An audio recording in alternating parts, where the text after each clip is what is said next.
Hello, Badr. How are you? Good, not too bad. Thanks for having me. How much time did we took to plan this out? It's been hectic. I'm sorry. That's mostly my fault. No, it's hectic on both ends. So Exactly, yeah. I know how it is to be a student and running a podcast, Yeah, so I it's not think easy. You have some experience. Yeah, with that. exactly, We can delve into exactly. that later, but yeah.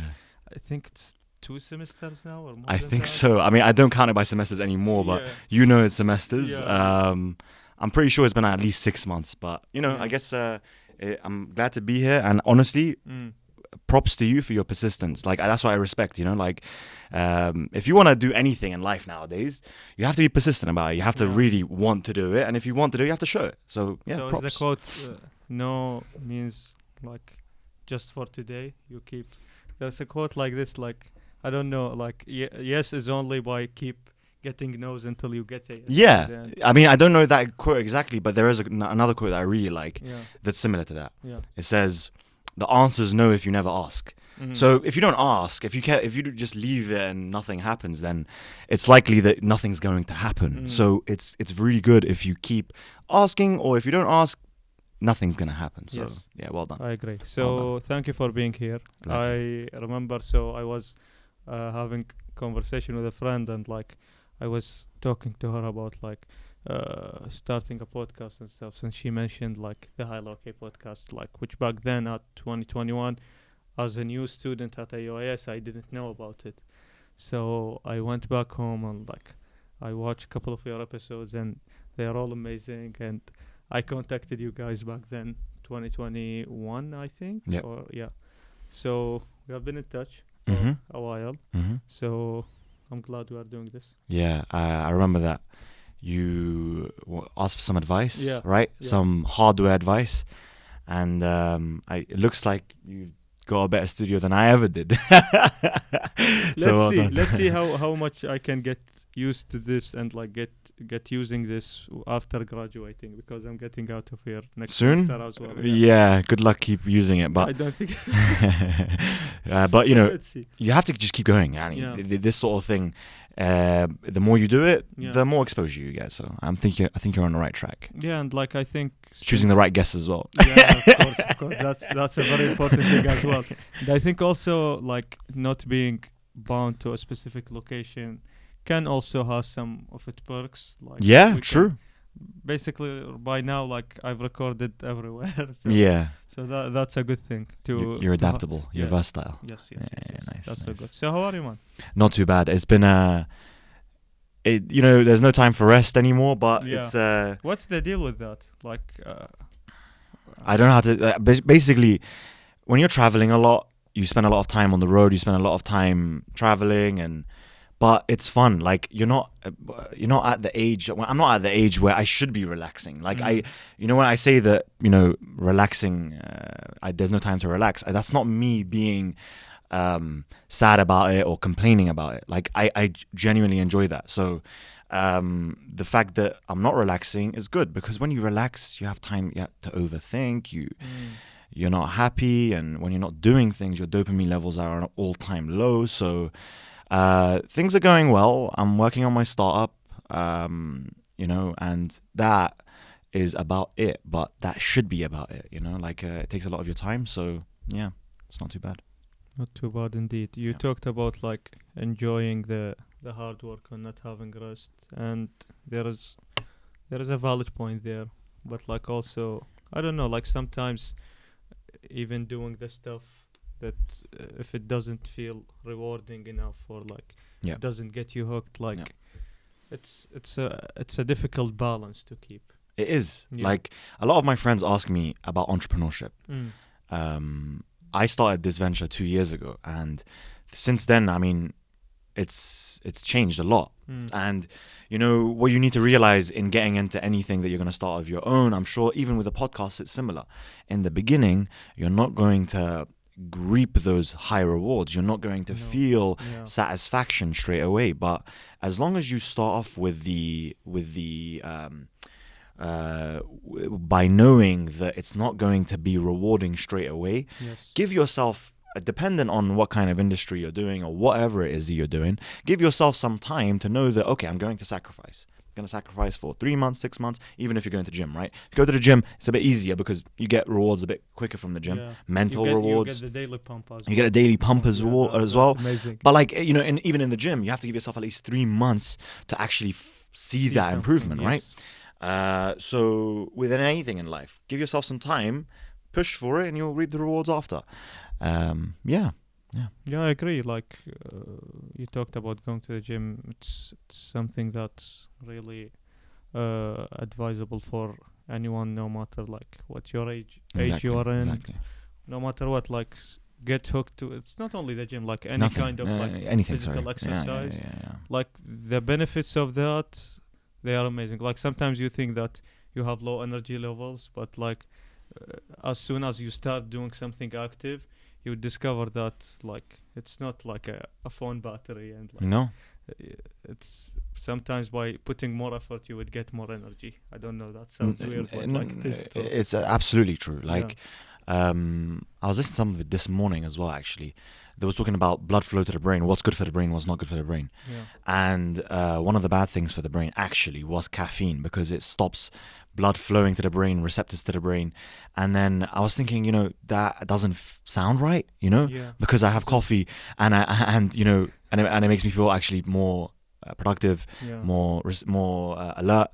But they were saying, like, you know, if you want to be more energetic, if you want to like be a bit more cunning, a bit more sharp, you need to exercise. And exercise, obviously everyone knows, I'm not gonna say it like I'm the first to say it, but increases blood flow, and increasing blood flow to your brain is what helps. And that's why, like, you work out for an hour and a half, you might feel like after that hour and a half that you're going to be out of energy, but it does the opposite. It does the exact opposite. You're more energetic. That's why, you know, people that know the feeling keep doing it. I didn't have coffee for today's like lectures and didn't feel good. Like, every morning, like it's coffee and like getting my breakfast in, and like that gives you more energy to do that kind of stuff. But like the other argument that I see, like among myself and like other people who go to the gym, especially while like we are college students, which is the time thing. Because like once you get in there, like you want to finish all your sets, you want to get like at least like 2 muscle groups trained that day. Since you are already there, you want to get your cardio in. So that's, I don't know, like how do you approach that, like while going to uni? And like we're going to talk about that more in depth, but like about this going to the gym thing, like balancing it with uni. Exactly, because like it takes more time, and like afterwards you want to get a meal in, so you have to keep that. It's true, especially with uni, because like every day's kind of different. You know, like I remember Sunday, Tuesdays, Thursdays, right? We're different with Monday and Wednesdays. Exactly. And me being me, I always used to get like those late registrations, so like it wasn't really up to me. Right, like the schedule was sent from God. So definitely it's a bit more tough. And you know, I recently I've started going gym in the morning, and it really helps everything that you spoke about, because you know, you just start, everything else is set. Like you go gym in the morning, and you know, you eat afterwards, and then the rest of the day is free. But if you're going uni, you're doing 4 classes, and then after that you have to have the energy to go to gym. It's tough, right? I'm not saying to go in the morning. I know how hard it is to go in the morning as a uni student, especially because you're sleeping so late, right? But I would just say, like, have a consistent time for it. Like your body gets ready for it, even with sleep. Sleep is one of the most important things. And you know, obviously if you go gym, sleep is even more important, right? But if you sleep on a consistent basis at a certain time, then you're much more likely to be able to fall asleep and have good sleep, right? So same thing goes for gym. Like your brain is ready to get that pump. Your brain is ready to, okay, now it's time for gym. So I'd say consistent time. Apart from that, food I've never been good at. Like I've been going to gym for 8 years, but it doesn't show. Right? So that's because of my diet, right? But I go gym mainly, and not purely, but mainly because of my mental like it really helps me destroy enough, sales pitches. It's much cheaper than therapy. That's a good point, man. That's a very good point. Like I know this is like a bit I don't know, weird to say, or like if you need to get some professional supervision or advice, you could seek that. But like as I've heard, like one appointment with a therapist is like the price of a month in the gym. So Yeah, I don't true. think that one appointment is going to give you the same level of appreciation and True. like good feeling that you get Yeah, man. from a 1 month subscription. You're very, of the very, gym. very right. Like when you're going gym every day, Yeah. you're Not every day. With every day, it's like you're overtraining. But yeah. okay, Yeah. 4 times a week. But, you know, you're getting dopamine 4 times a week. You're feeling good about yourself 4 Yeah. times a week. Whereas if you go to the therapist once, they assign you some stuff that you should buy at the pharmacist that they're got. And no, they're and no, hooked to. and no way saying that like. That's Oh, not that's beneficial. bad. No, absolutely. Yeah, People. but like on a realistic basis for a college student. Yes, Yeah, go gym. Like, can you afford these appointments? Probably I don't not. Go gym. Yeah, Yeah, go definitely. gym. It helps you out. Like, mentally is the number one thing. And once you get into it, like I have so many friends that have recently gone to gym and they weren't happy before that. Mm. Now they're pretty happy. So that's a testimonial right there. Go Yeah. for it. Go to the gym, guys. It's an amazing thing. So let's go a bit back to Okay. before iOS. Yep. What was like Shad like as a child, and how did he transfer into all of this? Yeah. As a kid, I always wanted to be a lawyer for some reason. I always liked speaking. I always liked, you know, I don't know, with my parents and stuff, I always liked arguing, not arguing with them, but, you know, winning in terms of speaking with them. And then, you know, I wanted to be a lawyer, and then I realized that I don't like reading too much. So, you know, doing law, you Yeah. have to read a lot. I realized that I wanted to be a business person, and I came here around 2012 from London. I was born in London, and I had some sales experience prior to that as well. Actually, a lot of sales experience prior to that. So I was doing that myself. Like, sales is the most important part of business. Marketers would kill me for that, but Yeah. you know, by doing that, I said, you know, I wanted to reach that extra level, and I wanted to do a course or / uni degree, because I was in London and I felt like I was plateauing. I felt like I was peaking because I was making a decent amount of money, but like I realized that the people that make way more money than me are people that have degrees and people that have just a better certifications, better qualifications. So I was like, you know what, let me give this a go. My dad's been nagging me for a while as well, so I thought, you know, I might as well go back to my country that I really enjoy. Done AUIS, came here, studied business administration, and that really, you know, it honed into, it was part of what I wanted to be. I always wanted to start my own business. Yeah. And I realized, I wouldn't recommend against it, especially within this vicinity, being here in AUIS. Yeah. But, you know, there was some good things about, you know, studying business here. 3 courses. Yeah. Would you like to name them?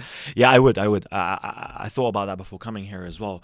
But, I wouldn't want to just say that they were the only ones that were good. Yeah. But these were excellent. These were standout, right? Yeah. These are the ones that you actually used in real Exactly. Yes, definitely. life. Which are So actually, one of them wasn't a business class. One of them was, I believe, Civ 101, James Hart, back in the day. He was a legend. He taught me. He was my first experience of a professor that gave you pure passion. You know, even a professor. He gave me what it's like for someone to teach you something that person that's teaching you is purely passionate about. And when someone's teaching you something with passion, it really transpires. It does. Yes. Because a lot of people are doing their job because they are getting paid for it, and that's the means to an end, right? But James Hart was teaching me history, and he would slam on a desk, get in front of you, and say, you know, why was the Euphrates River so significant? And like he'd go look into your eyes, and you'd have to know next time you come into class. He was great not because of what the material or subject matter was that he taught me, but more so because he made me realize the difference between higher education and primary education. Like that is what you pay for in uni. Yes. Professors like that, professors that truly believe in what they're teaching you or truly have conviction in what they're teaching you. And he was spectacular. He was the first one who really taught me that. And I had a couple other good professors, but if I was to name a lot, then I'd have to name others as well. But he was great. The second one was Clovis Malouf. He was the junior lawyer of. No, junior doctor. He was a junior doctor, but he was the lawyer of the University AUIS back in the day. Do you remember him? No. Okay, so Clovis was here, a while before you were here. He taught us leadership. Okay. And if anyone's taken... How can you teach that? Very good question. But but before I get into that, if anyone's taken Clovis's class, understands me right now. If anyone's listening to this and they've taken Clovis's class, they're nodding their heads right now, I tell you. Because this was at a time when I took a break in uni, about 2 years break, and then I came back, and the standard of uni kind of dropped. The standard of teaching kind of dropped after I came back. Yeah. There might be some reasons for that. I couldn't tell you. But Clovis, he would... Okay, how can you teach leadership? Good question. By example. He was a leader. By every stretch of the word. And let me give you an example. He would start class on the second. So if it was 1 p.m., he would check his watch. As you can see, like, my watch is going nearly, right? Of the red. Yeah. When it hits 1, he closes the door. Anyone who comes in a second after that is late. Okay. That was every class he'd do the same consistently, right? And that was one of many examples of him actually doing that. He would make you go out of your comfort zone to do things, right? So, for example, there was a project where we had to come into uni at 6 a.m. 6 a.m., Badr? For a class? For a class. You do realize that the security isn't here at 6 a.m. Yeah. You can't get in at 6 a.m. I want to talk about, like you talked about going to the gym in the morning. We can't go to the gym, especially for dorm students. It's like the dorms closed down, right? basically. So it's a bit unfair on other professors, but this guy actually had the jurisdiction to do that. Yeah. He had, because he was the lawyer of the university, right? He could get stuff done, right? So he got that done. He wanted us to get out of our comfort zone. Yeah. And come in and do one of our projects. I don't remember what the project is. I feel bad now. But like, he made us get out of our comfort zone, come in at 6 a.m. and get stuff done before anyone. And that was another example. What else did we do in leadership class? He taught us presentations to its fullest extent. He was just a brilliant professor in this every sense of the word. Like, you wanted to be like him. Like, and he taught us very many things about business, about etiquette, about, negotiation that you should that I use to this day.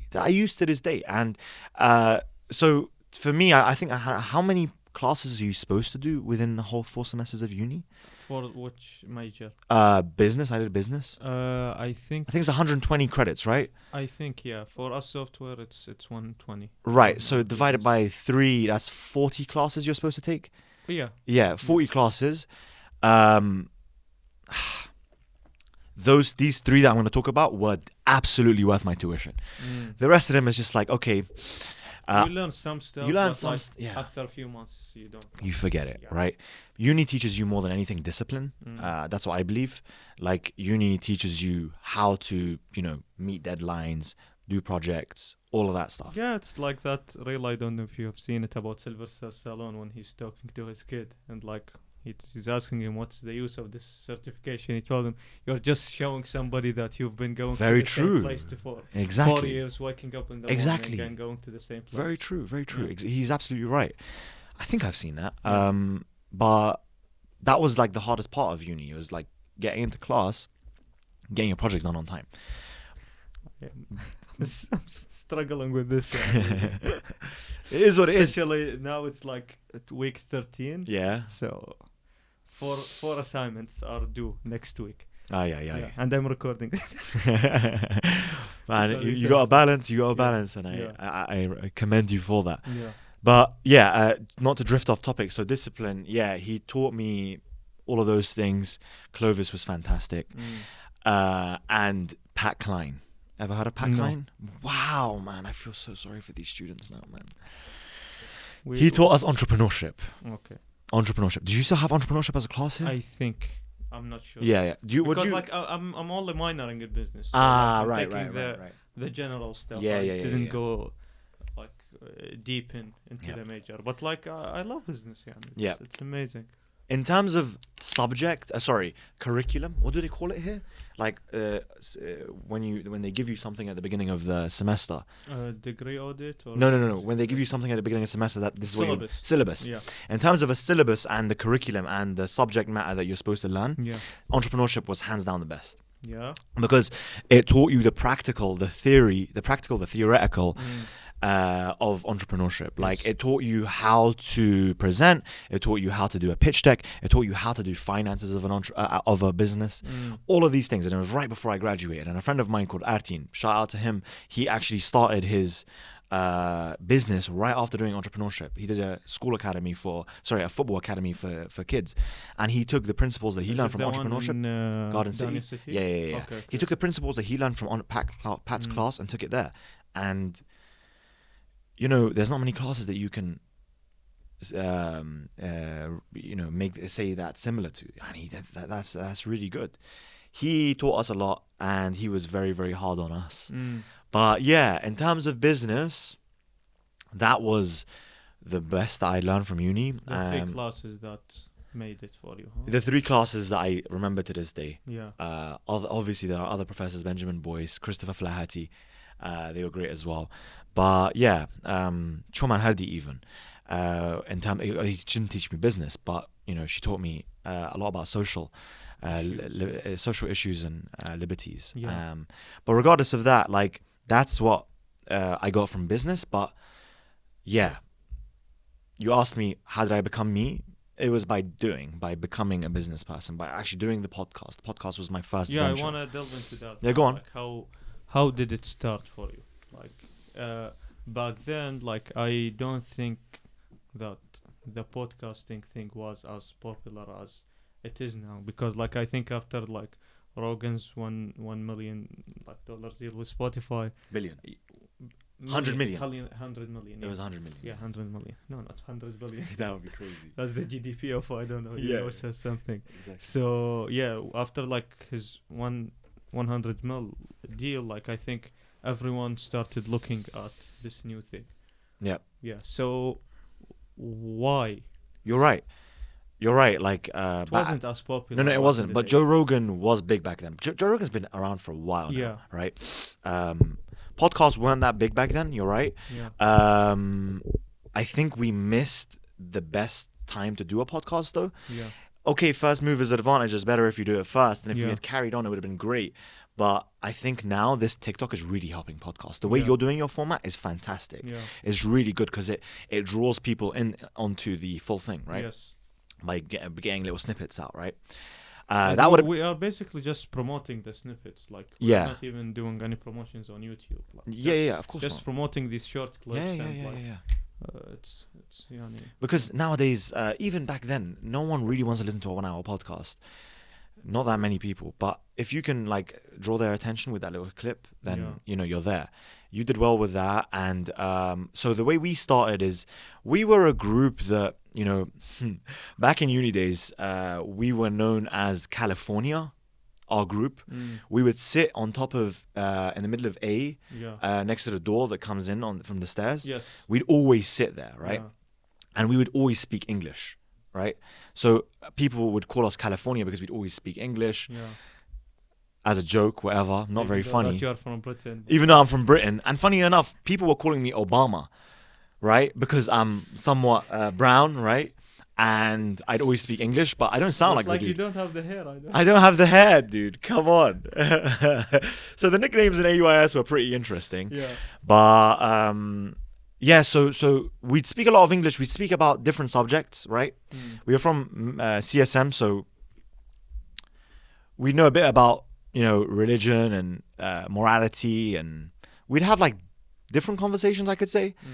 One day we were just sitting in my friend's library, and we were having a great conversation, and we recorded it just out of nowhere.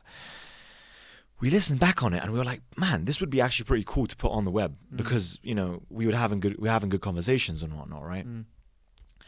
So we were like, you know what, let's do it. We started doing it from my bloody living room in Guaja City, yeah. And then we moved to my bedroom, and in my bedroom we had like some posters and stuff. Yeah, I so- remember that yellowish setup back then. Yeah. It was pretty cool. We loved it. We just wanted to talk about things that people weren't talking about and in a different way. But we did it in English, which meant that a lot of the people, locals, didn't understand it. But Yes. it was fun. Like, you know, I look back at it as a good experience. It was a great experience. I got to meet some cool people, have some cool conversations. It's really nice to sit with someone and have Yeah, conversation yeah, because it's a conversation that you most likely wouldn't have on a regular basis. on a regular Like, basis. usually people like even like on a day-to-day basis, like even when they're talking to people, they're somewhere else, they're on their phone. Yeah. Like no one, based on what I'm seeing right now, like no one is like closing their phone Yeah. for an hour or like Very true. whatever it is, Very true. and having a conversation with anyone, like Yeah, whether yeah. it's your parents, your siblings, like Very your true. friends. Very true. You're always like saturated with like Yeah. Yeah. swapping and this kind of stuff, and like it's good to have this to fall back on, to have these conversations. Like if not for anyone else, it's for yourself. And it's good to sit and like think about stuff.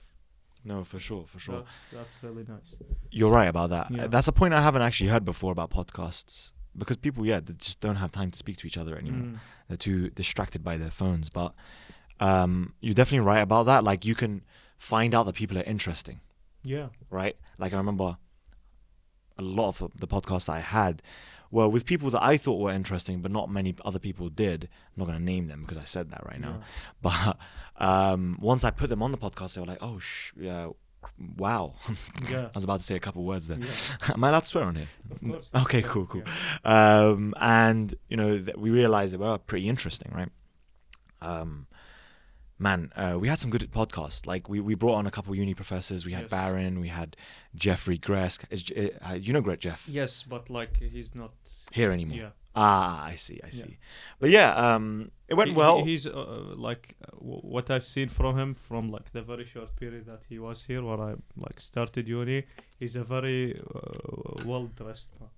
Like, he knows how to put on a suit. And Very true. that's Yeah. really good, He was well groomed. Yeah. But yeah, also well spoken. Yes. I remember he even got emotional during our podcast, which was really cool. I still quote him to this day when he said What did he like say?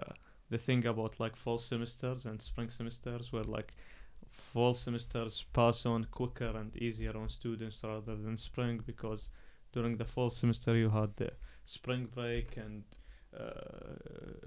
it's a full continued course. Like there are no rules in the middle or Ramadan or stuff like that. Yeah. Whereas for spring, like there are like I think 70 holidays in between. Yeah. Time seems to stop moving during spring semesters, and the weather is like throughout the semester it's colder during the spring rather than fall, because in the fall you start warm and like you transition. It's true.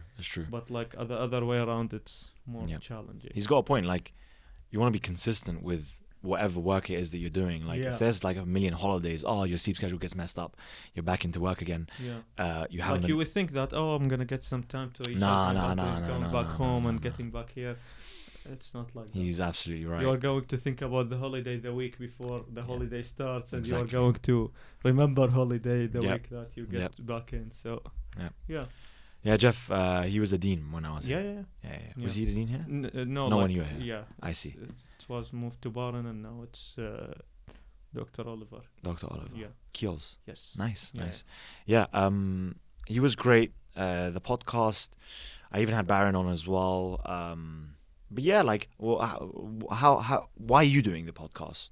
For me, like up until now, it's for personal interest and like benefit, because like as I said, like during all of this like crazy hectic time, it's good to sit down and have conversation with people who from all backgrounds who have done something. Yeah.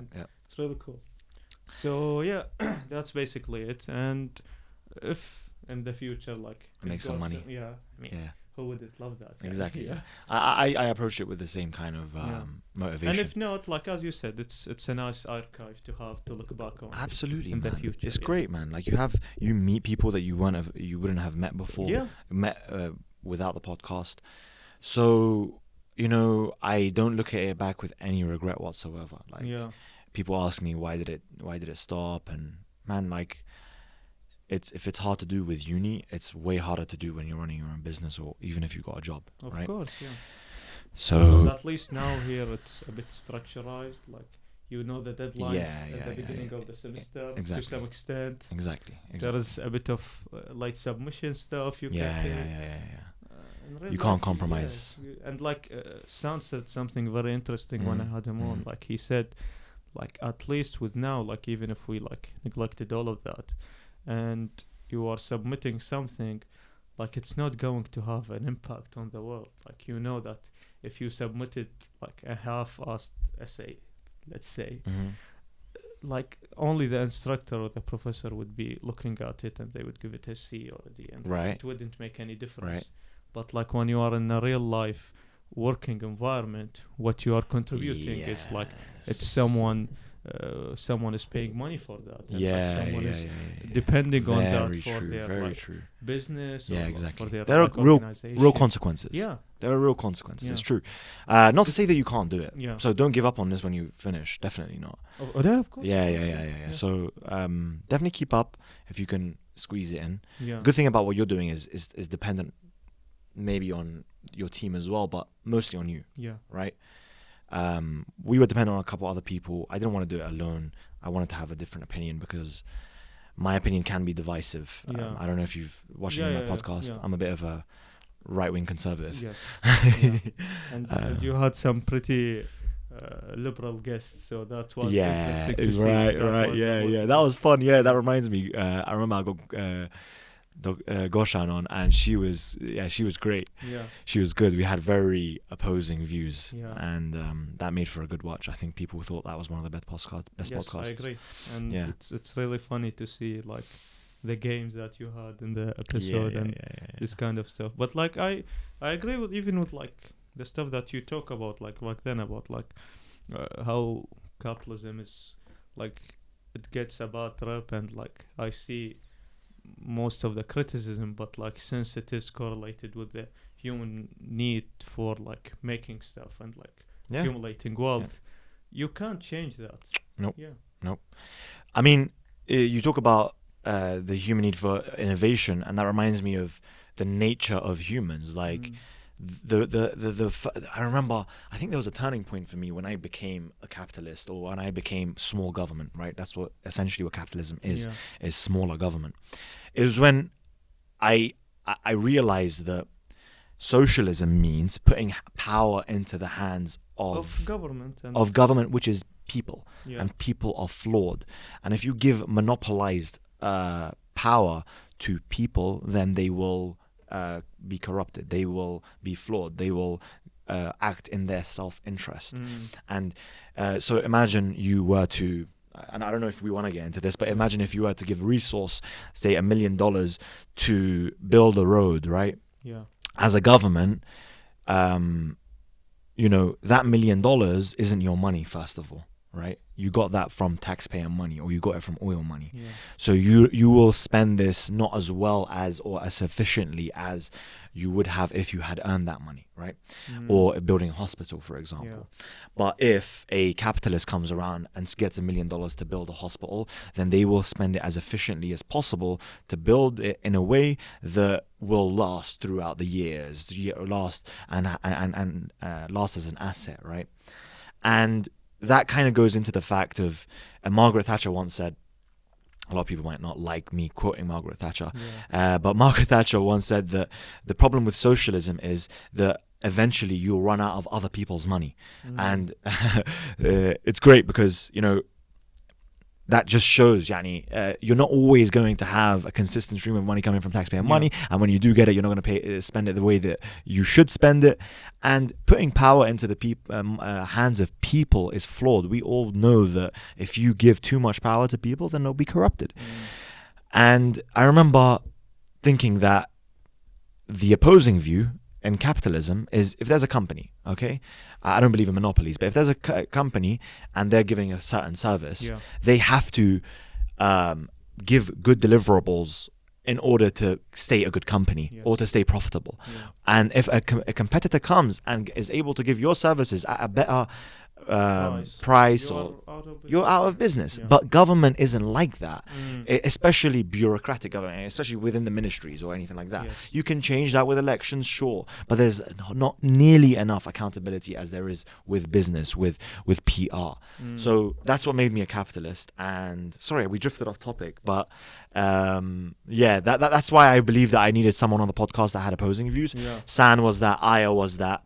San is a bit more in the middle. He doesn't really care about politics Yeah. or economy. I care more about the economical side than I do social. But that was fun, and we spoke about those things, and a lot of people didn't understand those things, but now they do. So I'm glad that we spoke about those things.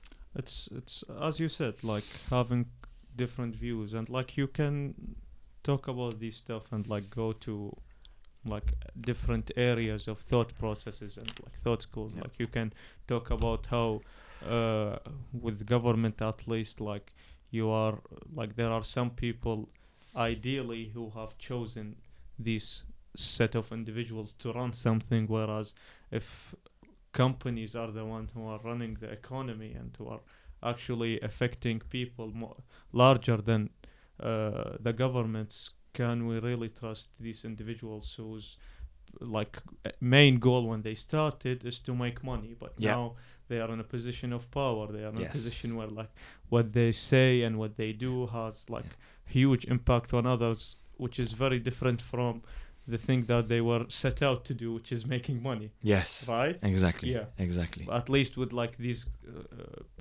people in government, like ideally, we are also talking in like generalities here, but like ideally they have studied politics and how to serve people. They have got to appeal a certain slice of the community which got them to where they are. So there is a point to argue there that like how much should managers or like corporate owners should have power, because like I think you agree here, like some companies now are bigger than like governments, and like their actions and what they do, it's highly effective, affecting so many things. Very true. Yeah. So just to hone in on that point. By the way, I agree with you. I can tell. But you're giving me devil's advocate, which you should. But I agree that companies can get very, very powerful and dangerously powerful. But the way that they get dangerously powerful, in my opinion, is by lobbying and using the government to protect themselves. Okay. So maybe that's creating legislation or regulation to help protect their company. And that's how gandali, that's how corruption happens. Corruption doesn't happen because of a business being greedy. No. Well, it does, but the reason it happens is because the government has the jurisdiction, has the power to put legislation in place to protect that government, to protect that company. So there could be some loopholes that are made to benefit those companies. Exactly. So eliminate the regulation entirely and create a free market for these companies. For example, I don't know if it's the case anymore, but like for example here in Baghdad, petrol's for 450 dinars. Yeah. Here it's for 1,000 whatever, right? Yes. I remember back in the day, I don't know if it's the case anymore, but I knew that Qaywan had the monopoly on the rights of petrol here. Okay. And that just sounds like, obviously, there's been a conversation, within Qaywan and the government to say that we will take this, right? We will be the sole provider of petrol to all petrol stations in KRG or whatever it is, or in Slimani. Okay. This is an example of how you think, this is Qaywan being corrupt. Obviously, but if any company or any person in the world was given the opportunity to be a monopoly in providing petrol, they would take it. It's not Qaywan's fault. It's the fact that there are laws in place to protect Qaywan as the sole provider as petrol. There should be a what's it called? A constitution or fundamental laws to stop private companies from being able to be monopolies. So there's an example of companies that are becoming way too powerful, but because of government. Like, You get my point, right? Yes. Like, I get what you're talking about. Yeah. And I wish we didn't agree so we could go on it more, but I Yeah. feel like you do get me. Yeah, I do get you. Yeah, as I said, like from the beginning, like I think like fundamentally on a basic level, like capitalism has proven more success than socialism. And I was having a conversation with Dr. John Luca the other day, and like he's also talking about like the idea that many people have, especially in this part of the world, about like moving to Europe or moving to the US. This is a and, great like, subject. Yeah, getting a good opportunity or achieving the dream there. Hey. Yeah, he said like this is a 40-50 years old idea. Like if What's his point? his point is more on like you are looking into opportunities, you should look somewhere else, and he's very in favor of what's happening in Asia and like East Asia, Singapore. I'd like to meet this Indonesia. guy. Yeah, Singapore, Indonesia. This is a great Malaysia, subject. Yeah, he's talking point. like you can go to Europe or go to Finland and get on welfare or get a nice job and like go through your life and it will be good, but like the real opportunity is somewhere else. And Because underdeveloped. Yeah, it's because like the competitiveness and because like everyone you talk to is thinking about moving to Europe, moving to the UK, moving to the US, and one of the parts is like it's media, or it's like I don't know, we have accepted that it is a good place to be. I haven't been there, so I don't know. I'm like viewing it as an outsider, but it seems that you can go somewhere that's already developing and develop with it. It's the same point that could be made of being an employee in a very successful company, or like starting or like developing something with a friend that can turn out to be something very That's a good analogy. Yeah. And it's a very important point that I'm pretty passionate about as well. Because you know, it's so important, man. Because as you say, the sentiment nowadays is that we should get the hell out of it. Yeah. There's no opportunity here. And by the way, يعني, you can understand where they're coming from. Yeah. Like the economy here is especially in the KRG is not growing as well as it should. And it's pretty sad and it's pretty bleak, and there's much reason to be pessimistic. Yeah. But man, يعني, I speak to people all the time about this, like taxi drivers or cousins or people that live here. Like they just say, I'm looking to, get on the boat and go to London, go to Britannia, go wherever, and, start off from there, because the government helps you there. Yeah. Government helps you. Government helping you is putting you in a loop that you're going to stay comfortable in. And maybe you have a character that won't stay comfortable, and maybe you'll get out of that. But as you say, there's so much competition there, man. Yeah. Like, I speak to people, right, that are asking me about this. Should I do it? Should I not? Man, I've got a British passport.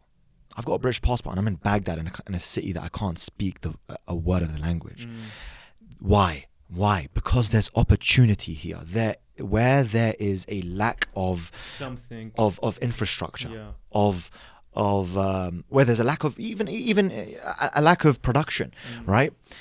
Then there is opportunity, right?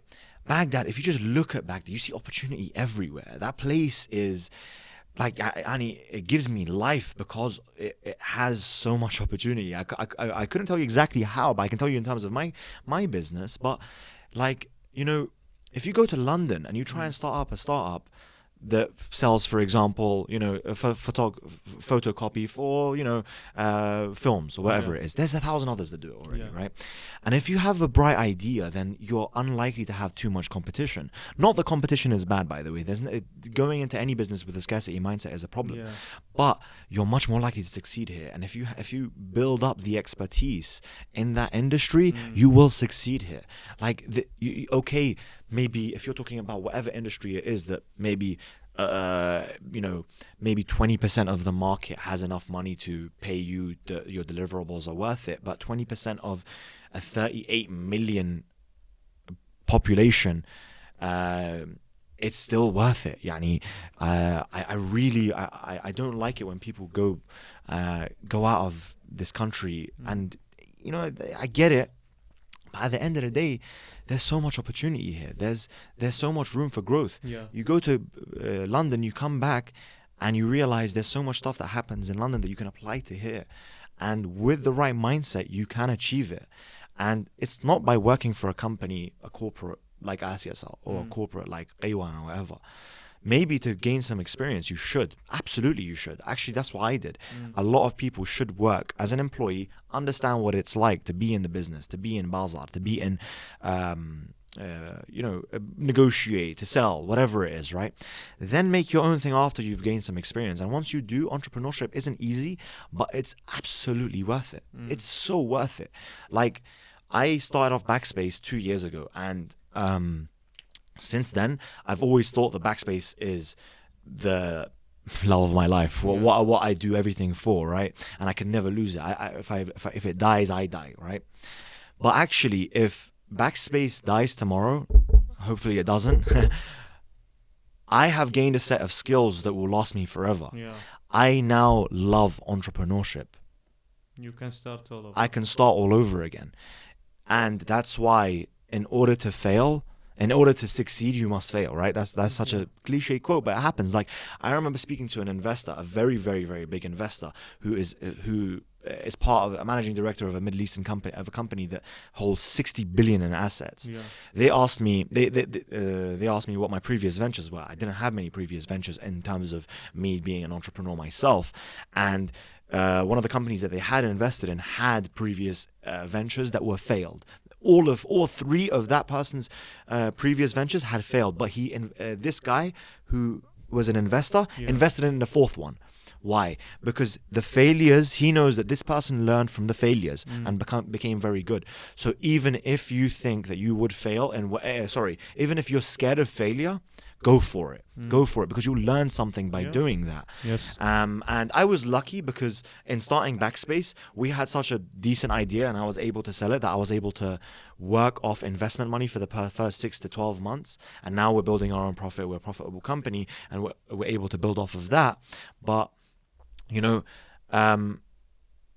you have to get to yourself to that point. You have to get to yourself where now I'm totally different to how I was 1 year ago in terms of we help restaurants, right? What I know about restaurants now and what I know about a year ago, they're two different people. Two different people. And that's why you should hone in on whatever industry it is that you're trying to get at, and at least try and don't be scared of failure. Okay, so let's trace back a bit. So you graduated AUIS in 2020? 20. Okay, 2020. And you started Backspace in 2021? Yes. Okay. So what got you into that? So I've always been a sales guy and I've always been a business guy. Yeah. And my two friends from primary school and one of them from uni approached me because they had a really, really good product and they wanted to grow it. And then it was just a restaurant POS system, right? Yeah. In the beginning. And once they came to me, they said, we want you to run the company. We want you to be the CEO. I done some market research. That's the first thing I did. I went to 50 restaurants in Slimani with a bunch of open-ended questions, and I asked each restaurant the same questions to figure out what are the problems and how we could help them. So I remember back then my mum was here, so I would drop my mum off to the hairdresser and stuff, and I'd go to the restaurant and ask them a couple of questions. It was fun. It was a great time. It was a long time ago, but I realized that there were some issues within this industry. Yeah. A couple of them are consistent stock within restaurants, consistent prices for stock, operations in terms of the speed of operations was another, and just the overall experience of using a POS system was very, very low. So then I realized this could be an opportunity. I went back to my guys and I said, let's go ahead and do this. My programmer is a genius. He built DynaOS for his brother and who runs Ivy. Yeah. And ever since from Ivy onwards, now we have 30 restaurants in 4 cities, Karbala, Erbil, Baghdad and Sulaimania. And we service 30 restaurants with a POS system that basically helps them cut their losses and digitize their processes. So, what we've to show you how we do that, the solution for that is we become partners with them. A lot of POS system providers, a lot of software providers will give you the software and say goodbye, have a good day. But we don't do that. We hold their hand throughout the whole process. So we sell them the software, we gain their trust, they send us their expenses, we tell them of their expenses, how they can reduce their cost or how they can become profitable off of their menu items. So it's basically not just a software development thing. It's more of a, we start with the software, but like this is long term. We are like basically infusing accounting, finance, and software. That's brilliant. Thanks. So let me just hone in on that. So restaurants, their biggest problem, I don't know if you know, is that they don't have high profit margins. Like we have restaurants that make 100 million a month and another month 120 million. But when we look at their account statements, they have 20 million in profit when they made 100 million, and they have like 23 million in profit when they make 120 million. It doesn't make sense. Why am I not growing with my revenue? Why am I not profiting more with my revenue? That's because your menu items are being sold at a price or a price that's not profitable for you, or you're buying your goods at a price that's not profitable for you. So what we do is we organize these things, put them on a system. We understand we can guarantee and maintain restaurants a 20% food cost against their menu price, which is like a level of which really gives them a level of confidence when they're selling their menu items that they will make money off of this. Because when Talabat comes, and if you've got a 35 or 40% food cost on your menu item, and then Talabat comes and takes another 25%, all of a sudden you have 65% cost on what you're selling.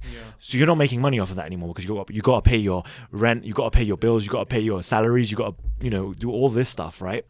So with that being said, we realized that in order for us to be good at this, we will help them understand their stock efficiently. So every sarfiyat they get, they send it to us. Our data entry people at the office, some are data entry people are students from this uni. They put it on the same system that they sell on, and then they're able to understand their profit margins a lot better.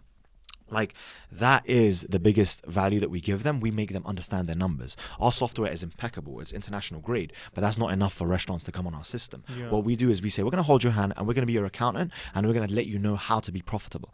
And a year ago, I would have not known anything about these numbers. We said, maybe this is a big problem, so let's understand their numbers a bit more. We have understood their numbers now, and we've created systems whereby they can understand how to be profitable. Like, we have restaurants that were not profitable 3 or 4 months ago, and now they are. Like, and their sales haven't grown. Imagine that. Their sales haven't grown, but they are now profitable because they are cutting down on costs. So, I don't know if you know, and if you've realized, a lot of people have told me this as well, and I felt this way as well. One thing I know about restaurants is, like, my favorite restaurants, I'd go to them, and they were new, right? Oh, great food, love it. But they decline. After 2 or 3 months, they realize they're not profitable, so they start buying cheaper goods, right? And it doesn't taste as good anymore. Or they sack their chef who was good at making the food because they're not profitable anymore. And this is what Backspace is doing. Backspace is helping restaurants stay afloat and become profitable. And therefore, we're helping everyone, because everyone loves their favorite restaurants, right? So we're going to try and help your favorite restaurants stay profitable and stay yummy and tasty, right? So that's what we've been doing for the past 2 years. And that's what gives our clients value. And it's been fun, man. It's really fun giving value to clients. It's incredibly fun. And it's not only just giving value. Like, as I've seen, like, in this uni and wherever I'm looking, like, food has a different impact on people. Like, I don't know whether you are, like, rich or poor. Like, we're all, like, we love our dishes to be as good as possible in both quality and quantity. We focus on both of these. So having something like correlated with that, or like depending on that, it's pretty cool. But like another thing that's also an issue, I think, within the food industry. For me, from one point of view. So I'm from the south, and like in Basra, like in 2012, the first like fast food restaurant opened there. Like before 2012, I think like it was some like kebab khana and like this kind of stuff. But like in 2012 we had like an actual decent fast food restaurant, and it has been operating since 2012, and we are now in 2023. Yeah. They have been operating for 11 years, and they have grown substantially. They have like 4 branches, Yeah. 1 bakery. They Yeah. have even opened like a fancy restaurant. Yep. So like they still have their like Yep. fast food one, but like there is one that you have to like reserve for and get some nice thing for. The thing is like a lot of restaurants have opened after that one, but like very few has been able to achieve that kind of success. So does like I don't know if it's luck, or they put something in the food, or I don't know. It's a combination, being the first people to open such a thing. What do you think, like now that you are in this industry and Yeah. you have looked at it, Yep. especially for like the north of Iraq, and Yep. like, yeah, And the south. The south yeah, as and the well, south is big. which has the best food, by the way. Thank you. You should come to Basra sometime. Yeah, I'd love to go yeah, Basra. yeah. They say the seafood is amazing. Let's cook something up. Okay. Yeah, let's do it. Let's do it. So, what do you think? Is the What reason? makes a restaurant unique? I say sticking to what they're good at, and that's what Yeah. that place I think did. Yeah, Right. it provides the same taste for Every 11 time. years. And staying consistent, right? Yeah. Like what we just said about your favorite restaurant is like 2 or 3 months after it just doesn't taste the same. Yeah, It's because okay, and I think also, sorry to no, interrupt no. you. Once you have a bad experience with a restaurant, Oh, it's game over. It's really difficult. It's to game convince you to over. go there. So true. Yeah, Staying consistent is the number one thing. yeah, And you need to set systems whereby you can stay afloat. And I hate to bring Backspace back into it, but we do that. We help restaurants stay afloat with their current infrastructure. Okay, they may have to raise their prices or buy different products or to change their portions, but that's what you got to Never do. that. Keep the portions. Yeah. Increase them. What? I don't. Fair dues, fair dues. I want the portions to stay the same, if not. Yeah, more. but what would you rather? Okay, that place. Okay, let's talk about something a bit more close to home. What's your favorite place in Magna Square? Crepe. Crepaway. Yeah. Crepaway. What's your favorite dish? It's affordable chicken stuff. Chicken sub, right? The chicken sub. Would you prefer that the chicken sub tastes horrendous in 2 weeks, or that they just cut down 20 grams of chicken? Man, I have to keep my protein intake. I respect it. I respect it. I respect it. I eat 5 boiled eggs after the gym sessions. Well done. Boiled egg is the superfood. It's a Yeah, superfood. yeah. It's the best. So Yeah. keep my protein, man. Okay, fair. For that one, it's different. Maybe they cut down on the sauce, but cut down not the the chicken. yeah. Fair. But the thing But is you get my point, right? Yeah, I get. Like you got I to do get what you it. have to do Yeah. to stay afloat and Yeah. stay consistent. Yeah. And that's, I think, look for that restaurant that you were talking about. I Yeah. think sticking to what they were good at Yeah. is what they did, Yes. right? So like I know a lot of restaurants that maybe they're selling a couple things and it's not doing as well, so they start selling other types of things to try and raise their sales. But that's not what you're known for. Yeah. That's not what you're known for. You're known for doing this and that. So Yeah. keep doing this and that, but improve at doing this and that. And your marketing really helps. I'm Yeah. not very good at the marketing. I've never been a good marketer, but that really helps. But more than anything, have you watched The Bear, by the way? Amazing. The series? Amazing. Fantastic. Love it. Especially that episode where... I haven't caught up to season 2 yet, but like season 1. Oh, okay. I won't talk about it then. Okay. But that part, but like you can change someone's day Yeah. with giving them and serving them food. Yes, You can I change agree. their day. You can make their week, depending on how good it is, right? But I've noticed it even like on my mood. Like if I'm getting good meals in, like that's why I love home now, and I appreciate my home so much Yeah. more now.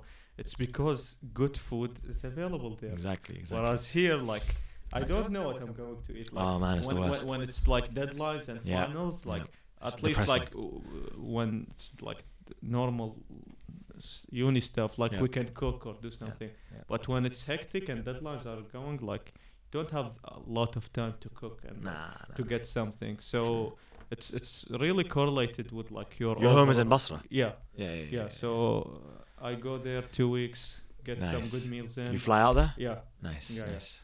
So yeah, the food there is amazing. Yeah. I can imagine. I've been told a lot, but like, it's not just the food; it's how you served it as well. Yeah. Like, Not obviously at home. Your mum it doesn't really matter how she serves it to you. She could just throw it in front of you. It doesn't matter. It's the best food in the world.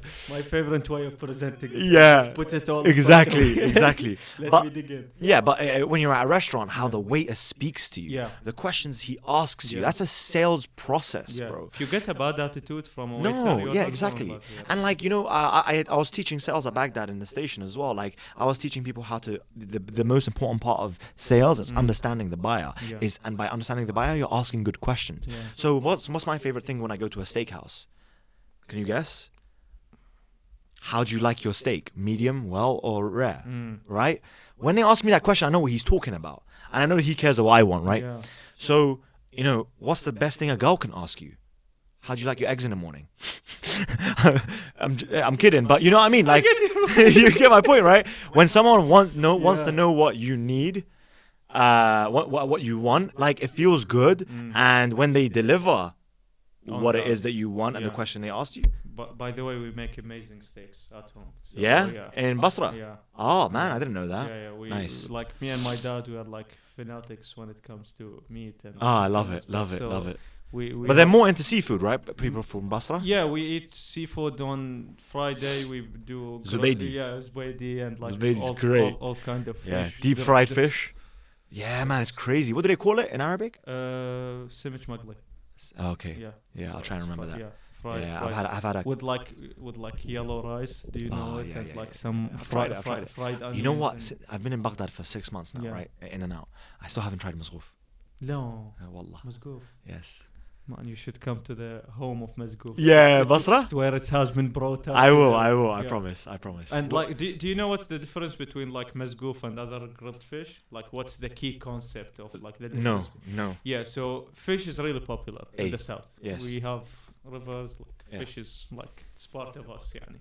So basically there are two types to cook or to grill a fish. Okay. So you would either just put it on near a fireplace and let it like just put some like pepper and salt and some really basic Yeah.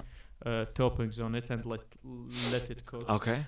But like the other type, which is like also pretty famous in Basra where I'm from, it's like having some kind of paste to cover the fish before like putting That's it the on secret grill. ingredient? Yeah. Ah. So mazghouf is without putting that Right. paste, But like most of the time when like we do it at my home, Marinated. It's not marinated. It's not marinated. I get it's your like, point. Yeah, it's like Like a topping sauce. it. Yeah. With like tomato sauce and like some other kind of nice, toppings, nice. and like it adds getting me more hungry now.